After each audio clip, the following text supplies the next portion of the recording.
Hello everyone, I'm Azka Tariq, the host of today's show. I am with my guest Dr. Venkat Iyar, and I would like to ask some questions from you. But first, I would like you to introduce yourself, sir. Thank you very much. It is a pleasure for me to be here at SDPI, and I am a lawyer by training, by profession.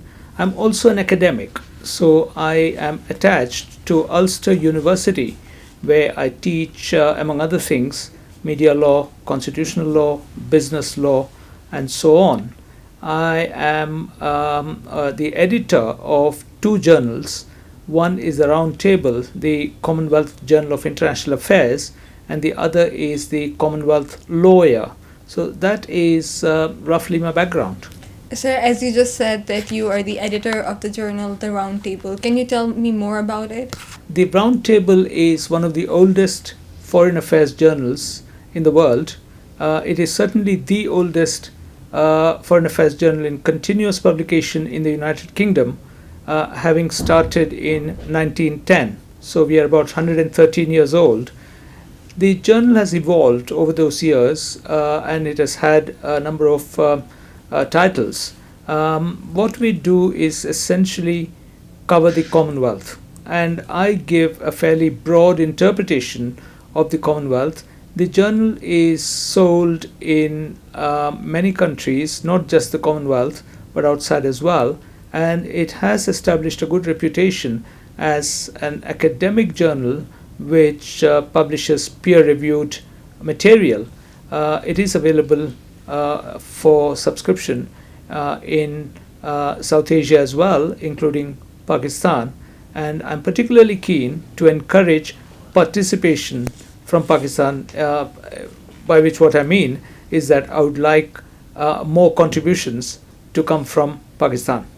How has been this journal Roundtable been doing in The Pakistan? Roundtable has been doing reasonably well in Pakistan. I'm not very sure about the subscriptions, but I know that I get articles from Pakistan, or at least I get articles on Pakistan. Now, sometimes I get articles on Pakistan from those who don't live in Pakistan, but that is common even to other countries. So, for example, I get many articles on India or Sri Lanka from academics who are based outside India or Sri Lanka.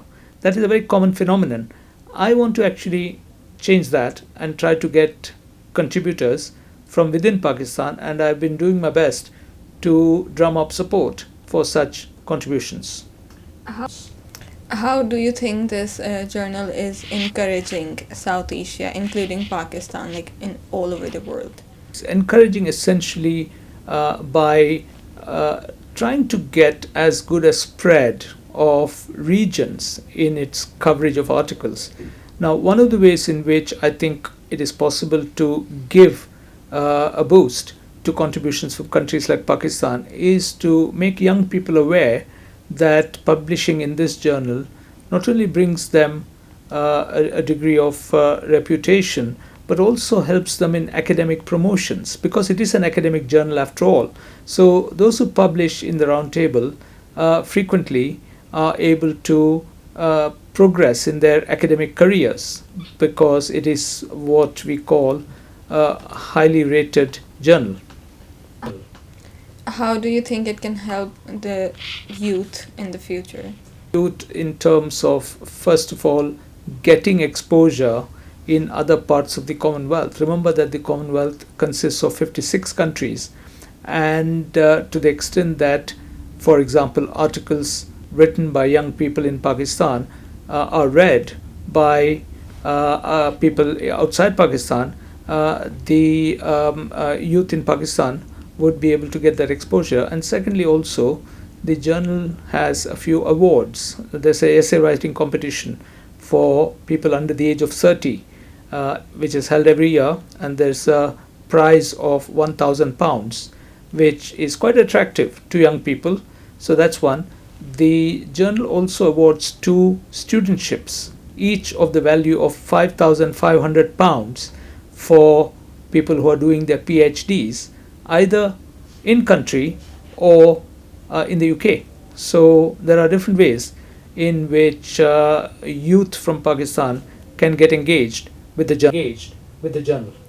In what ways do you think that this journal roundtable can help organizations like SDPI? Certainly by collaborating on individual projects, because the Roundtable, in addition to being a journal, is also an organization. So the organization actually is outward looking, and it is willing to work with institutions and organizations outside the UK. And if, for example, there is a conference that can be organized in collaboration with the SDPI that would be of relevance to the Roundtable, or that would fall within the mandate of the Roundtable, then of course the Roundtable will be very happy to engage with or to collaborate with the SDPI. Thank you so much, sir.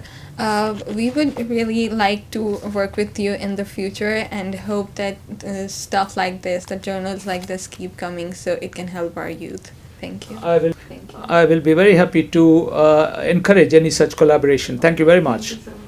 We do need journals like this to help promote Pakistan and its youth. I would like to say thank you to Dr. Venkat Iyar for coming here in Pakistan and sharing his valuable information with us. Please do like this video and subscribe our channel SDTV. Thank you so much.